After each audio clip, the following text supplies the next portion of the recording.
So this is a razor clam cleaning technique by Don Wallace. This is the DW technique here. And basically you want a small paring knife, not too long. And the first thing that you do is you come into this membrane here. Louie, sit. You be quiet.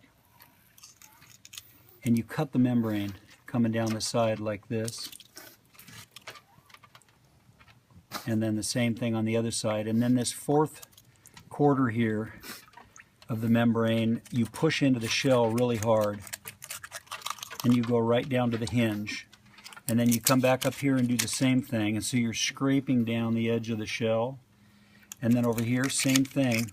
And your hand's protected because the hinge and the two shells protect you. You have to be careful a little bit, but it's pretty safe. And so what you're essentially doing is you're detaching the razor clam from the shell.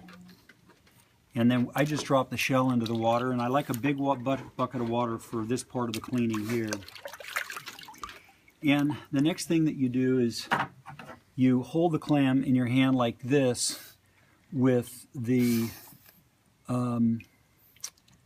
with this part of the, and I don't know what this is called right here, but it's kind of the ornamental curtain here to the muscle. And what you do is you cut right up, and then your scissor tip goes right up into one of the valves of the bivalve, and you cut that like so. Now this isn't for the squeamish necessarily, because it is living at this point in time. And then you cut through the second, you stick it up in the second valve, and then you just trim off the end of the neck like this. And essentially what's exposed here is you've got the respiratory organ and the siphon, and then I think this is actually this is the respiratory organ here, this is the digestive organ. And so why these are out here right here like this, I go ahead and just cut that off one side, rinse it a little bit, flip it over, and you can go ahead and get it on this side as well, like that. And then some people have different methods, and you keep rinsing, and the reason why you keep rinsing is to get the sand off. You're continually taking grit out of it. So some people like to keep the digestive organ and the muscle together, but I separate them. I don't care that they're whole, doesn't matter.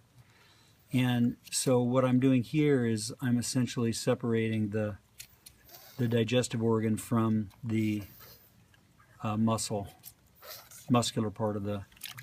And then what I do is this is what typically people see, like when they're presented, they've been pan fried and presented in a restaurant. That's typically what you see. It'll be breaded.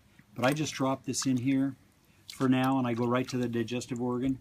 The animal's still living at this point in time, but it won't be for long. And so I just cut this whole top part off here. Just cut that off.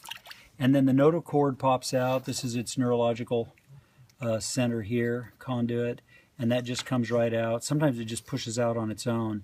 And then I squeeze it just a little bit, and I do this. And again, the animal's still alive, but it's not for long here.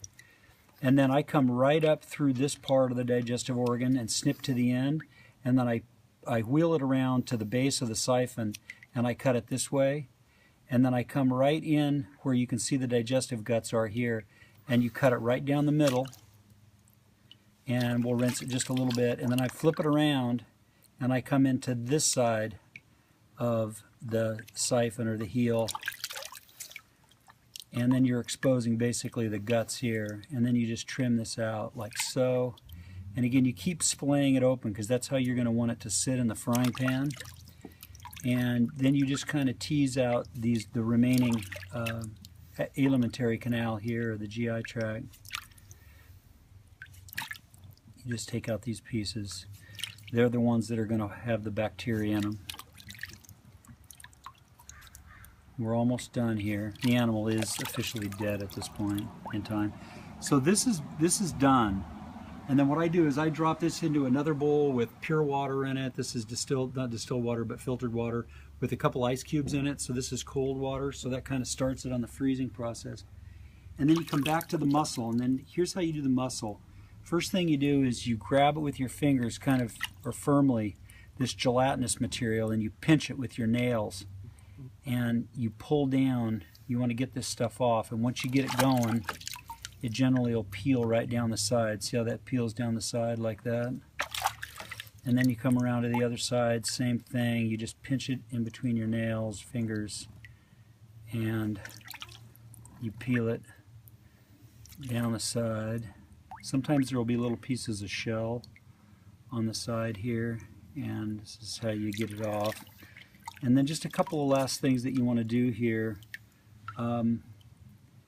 There's just a little bit of the alimentary canal right here that you want to get. You want to just pinch off like so. And this, interestingly enough, check this out. You might want to do this in slow motion. This is a oceanic or a seagoing leech right here. And you can see how it's attached to the clam right there, which is kind of creepy. And then I'm going to take this off right here too. So the leech, we should probably kill this leech because it's coming from one part of the state to another. So I'm going to kind of destroy this leech before I detach it there. And there it's popped off, and I think that leech is a goner. I don't see it surviving.